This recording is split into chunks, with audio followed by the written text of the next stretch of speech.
भगवान शंकर और माता पार्वती के विवाह की अनेकों कथाएं पुराणों में वर्णित हैं। उनमें से एक अत्यंत रोचक कथा आज हम आपको बताने जा रहे हैं। भगवान शंकर और माता पार्वती का विवाह बड़े ही भव्य और सुंदर ढंग से आयोजित किया गया।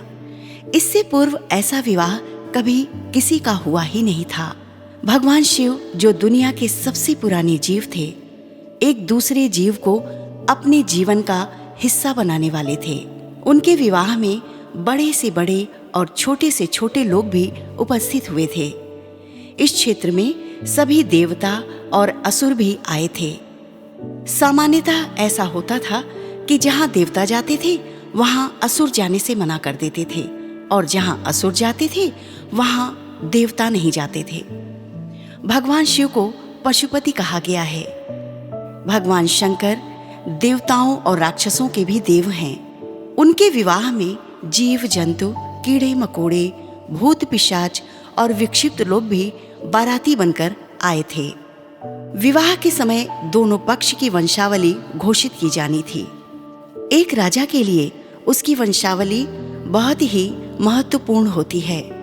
माता पार्वती की वंशावली का बखान बहुत ही सुंदर और गौरवपूर्ण ढंग से उनके पिता पर्वतराज ने प्रस्तुत किया।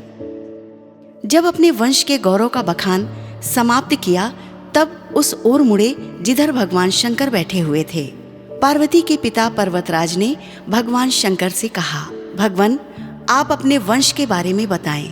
भगवान शिव कहीं शून्य में देखते हुए बैठे रहे। वो ना तो वधू की ओर देखते, ना ही विवाह को लेकर उनके मन में कोई उत्साह दिखाई दे रहा था। वो निरंतर शून्य में ही देखते रहे।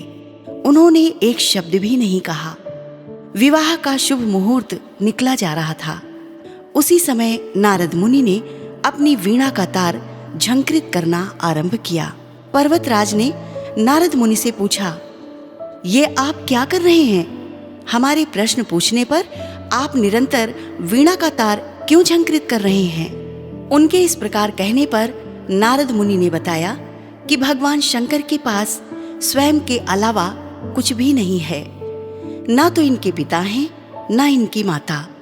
इनका कोई वंश नहीं है, ना ही इनका कोई परिवार है। इनका कोई गोत्र नहीं है और ना ही कोई नक्षत्र है। इनके लिए मात्र एक राजवंश है, ध्वनि। आदि शून्य प्रकृति ने जब अनुभव किया तो अनुभव में आने वाली पहली वस्तु थी ध्वनि, और इसीलिए मैं यह तार झंकृत कर रहा हूँ।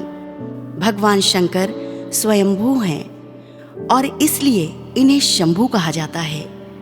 उनके इस उत्तर से पर्वतराज बहुत ही प्रभावित हुए और भगवान शंकर को प्रणाम करते हुए माता पार्वती और भगवान शंकर का विवाह संपन्न कराया। तो आपको हमारी ये जानकारी कैसी लगी? कृपया कमेंट बॉक्स में हर हर महादेव लिखें। चैनल को सब्सक्राइब करें, शेयर करें और लाइक करें। माता पार्वती और भगवान शंकर के विवाहोत्सव की बहुत बहुत शुभकामनाएं। हर हर महादेव।